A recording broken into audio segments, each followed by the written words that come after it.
જોગવાઈ આપવામાં આવી છે। તમે જોયું હશે આઝાદીના 78 વર્ષ પછી પણ એ અનુસૂચિ 5 આપણે ત્યાં લાગુ કરવામાં નથી આવી, માત્ર કાગળ પર છે, બંધારણ પર છે।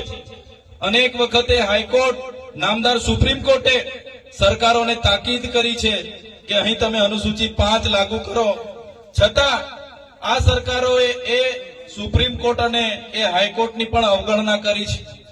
ત્યારે આજે તમે જોયું હશે કે બંધારણમાં એ ચાહે અનુસૂચિ 5 ની વાત હોય, એ ચાહે 1996 ના પૈસા એક્ટની વાત હોય, 1983 ના 73AA ના કાનૂનની વાત હોય કે બીજી અનામત બાબતોની વાત હોય, આજે આપણા આદિવાસી સમાજમાં એકતા નથી।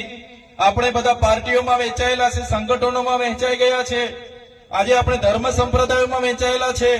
આપણામાં એકતા ન હોવાના કારણે સરકાર આજે પણ એ અનુસૂચિ 5 લાગુ નથી કરી શકી। પૈસા એક્ટનો ચુસ્તવાર અમલ નથી થતો, 73AA ની જમીનો આજે છીનવાઈ જાય છે। કોઈ પણ પ્રોજેક્ટ આવે છે ત્યારે ગ્રામ સભાની પરવાનગી લેવામાં નથી આવતી, કોઈ વ્યક્તિની જમીન જાય છે એની પરવાનગી લેવામાં નથી આવતી, પબ્લિકની જાહેર હિયરિંગ કરવામાં નથી આવતું અને બારોબાર જમીનો સંપાદન થાય છે। સત્તામાં બેઠેલા કેટલાક નેતાઓ, કેટલાક અધિકારીઓ પોલીસનો ઉપયોગ કરે છે, સત્તાનો દુરુપયોગ કરે છે, પોલીસનો કાફલો ખડકી દેવામાં આવે છે અને નેશનલ હાઈવે હોય, ભારતમાલા પ્રોજેક્ટ હોય, કોરિડોર હોય, એરપોર્ટ માટેની જમીનોની વાત હોય, જંગલની જમીનોની વાત હોય, નેશનલ હાઈવેની જમીનોની વાત હોય કે આ વિસ્તારમાં ચાલતી હાઈ ટેન્શન લાઈનો કાઢવાની હોય, નહેર કાઢવાના હોય કે ડેમો બનાવવાના હોય, જ્યારે પણ જમીનોની જ્યારે પણ જરૂર પડી છે ત્યારે આદિવાસી સાથે ન્યાય નથી થયો। આદિવાસી સમાજ પરથી એ જમીન સત્તાનો દુરુપયોગ કરીને ખોચવી લેવામાં આવી છે।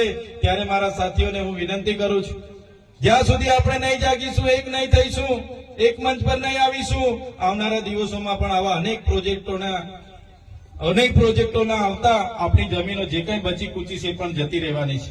આજે ઉદ્યોગ જગતની નજર આપણી જળ, જંગલ અને જમીનો પર છે। તમે જોયું હશે આજે છત્તીસગઢ હોય, આસામ હોય, ઝારખંડ હોય, કોઈ પણ જગ્યાએ જે નક્સલવાદની પ્રવૃત્તિઓ થાય છે એમાં તમામ આદિવાસી આગેવાનો હોય છે। કોઈને શોખ નથી થતો હાથમાં હથિયાર લેવાની, કોઈને પોતાના પરિવાર ગામથી દૂર થવાની ઈચ્છા નથી રહેતી, કોઈને જંગલમાં ભટકવાની ઈચ્છા નથી રહેતી, પણ પોતાના પૂર્વજોએ આપેલા જળ, જંગલ, જમીનના અધિકારો બચાવવા માટે, પોતાના સામાજિક અધિકારો બચાવવા માટે, સંવિધાનિક અધિકારો બચાવવા માટે આપણા લોકો, તમામ દેશના લોકો લડી રહ્યા છે। આજે તમે જુઓ દેશમાં જેટલી પણ આર્મી છે, BSF છે, જેટલી પણ ફોર્સ છે, અડધી ફોર્સનો ઉપયોગ એ આપણા આદિવાસી સમાજ સાથે લડવા માટે સરકાર ઉતારી રહી છે। નક્સલીઓ બતાવીને એમના પર એન્કાઉન્ટરો થયા છે, એમને ઠાર મારવામાં આવેલા છે। એમનો ઇતિહાસ જોશો, એમના દાદા પરદાદાઓ, ત્યાંના જ્યાં પૂર્વજો એ ત્યાંના મૂળ માલિકો હતા, એમના જમીનોના રક્ષણ માટે, જ્યારે અદાણી અંબાણીના પ્રોજેક્ટોને રોકવા માટે એ લોકો સરકાર સામે અવાજ ઉઠાવે, ઉદ્યોગપતિઓ સામે અવાજ ઉઠાવે, કોર્પોરેટરો સામે અવાજ ઉઠાવે, ત્યારે એમની સામે નક્સલીઓનો સિમ્બોલ લગાડે એમની સાથે આ અત્યાચારો થાય છે। ત્યારે આ બંધારણ દિવસની વધારે વાતો નથી કરતો, પણ આજે બંધારણનો અમલ કરનારા લોકો અને આજે આપણો બંધારણનો અમલ નથી થયો અને આજે આપણા અનેક સમસ્યાઓથી આપણે આગળ વધી રહ્યા છીએ। અનેક ઘર્ષણો બંધારણ દિવસની આપણે બધાએ આવનારા દિવસોમાં જાગૃત થવું પડશે, બંધારણ જાણવું પડશે, એમાં મળેલા પ્રાવધાનો જોવા પડશે, જાણવા પડશે, આપણામાં જાગૃતતા લાવવી પડશે, એકતા લાવવી પડશે। આપણી પરંપરાઓ, આપણી અસ્મિતાઓ, આપણી સંસ્કૃતિનો બચાવ કરવા માટે આપણે બધાએ જોવું પડશે। સાથે આજનો કાર્યક્રમ એ ક્રિકેટના ટુર્નામેન્ટના ઉદ્ઘાટનનો કાર્યક્રમમાં મને આમંત્રિત કર્યા છે। ત્યારે સાથીઓ,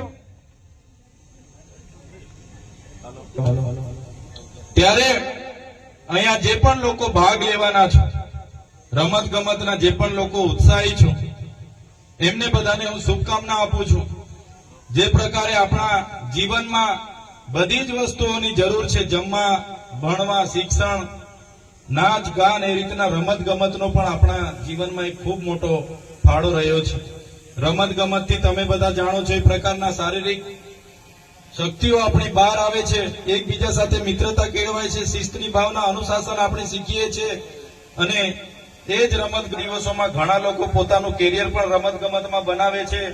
ત્યારે આજના ક્રિકેટ ગ્રાઉન્ડમાં જેટલી પણ ટીમો ભાગ લેવાની છે એમને મારા તરફથી હું શુભકામનાઓ પણ પાઠવું છું. સાથે સાથે અહીંયા ઘણા મોટી સંખ્યામાં યુવાન સાથીઓ ઉપસ્થિત છે. ત્યારે મારા યુવાન સાથીઓને પણ કરું છું, આપણા યુવાનો 11 વાગ્યાથી ડીજેમાં નાચતા થાય અને ડીજે વાળા કદાચ 3 કે 4 વાગે બંધ કરે તો પણ યુવાનો કે ના ભાઈ વગાડો તમે, અમારે નાચવું છે. 11 વાગ્યાથી 4 વાગ્યા સુધી નાચવાની એટલી કુદરતે આપણને શક્તિ આપી છે, અખૂટ શક્તિઓ. તો જે પ્રકારે તમારી શક્તિનો ઉપયોગ નાચવામાં કૂદવામાં આપણે બધા કાઢીએ છીએ, એ જ પ્રકારે આપણી શક્તિનો ઉપયોગ આપણા કેરિયર બનાવવા માટે પણ કરવો પડશે, શિક્ષણ માટે પણ કરવો પડશે. આપણા પરિવારના આપણા બાળકોને કઈ રીતના ભણાવવું એના માટે પણ આપણે વિચારવું પડશે. મારા ઘણા વડીલ મિત્રો અહીંયા ઉભા છે. હું ગઈકાલે રસ્તે આવતો હતો, હું ત્યારે રાજપીપળાથી નીકળ્યો, પાવાગઢથી આવ્યો, આખા રોડ ને રોડ ભરેલા. 2-3 જગ્યાએ જમરૂક લેવા અમે ઉભા રહ્યા અને યુવાન નાના છોકરાઓ પાછળ બેગ અને ટોળે ને ટોળા યાત્રામાં હતા. બધા છોકરાઓ મને કે સાહેબ ફોટો પડાવવાનો છે. મેં ઉભો રહ્યો, મેં કીધું બેટા ફોટો પાડી લો. મેં કીધું ક્યાંથી આવો છો? એટલે એમણે ગામડાઓના નામ લીધા. અમે આ ગામના છે, આ ગામના છે, આ ગામના છે. મેં પૂછ્યું છોકરાઓ ભણો છો કે નહીં? એમણે કીધું ભણીએ છીએ સાહેબ અમે. મેં કીધું કયા ધોરણમાં ભણો છો? કોઈએ કીધું અમે 9માં છે, 10માં છે, કોઈએ કીધું અમે 8માં છે. મેં પૂછ્યું કેટલા દિવસથી યાત્રામાં નીકળેલા છો? એમણે કીધું અમે 15 દિવસનો અમારી યાત્રા છે. મેં કીધું શાળા સાહેબ 15 દિવસે રજા. મેં કીધું લો ભાઈ.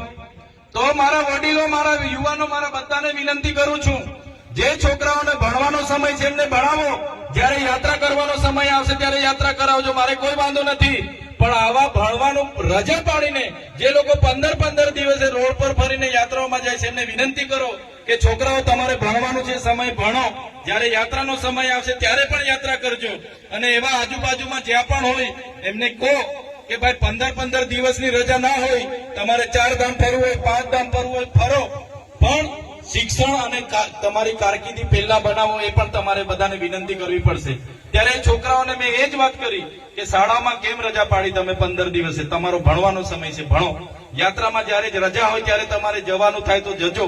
ત્યારે મારા વડીલોને પણ વિનંતી કરું છું, આપણી પરિસ્થિતિ નબળી છે. આજે તમે જોયું હશે ગુજરાતમાં આપણે 15% છે, 1 કરોડ ને 25 લાખ આદિવાસીઓ છે, પણ આપણે ક્યાંય નથી. આપણે ન્યાય પ્રણાલિકામાં નથી, આપણે બ્યુરોક્રેટ્સમાં નથી, આપણે કોઈ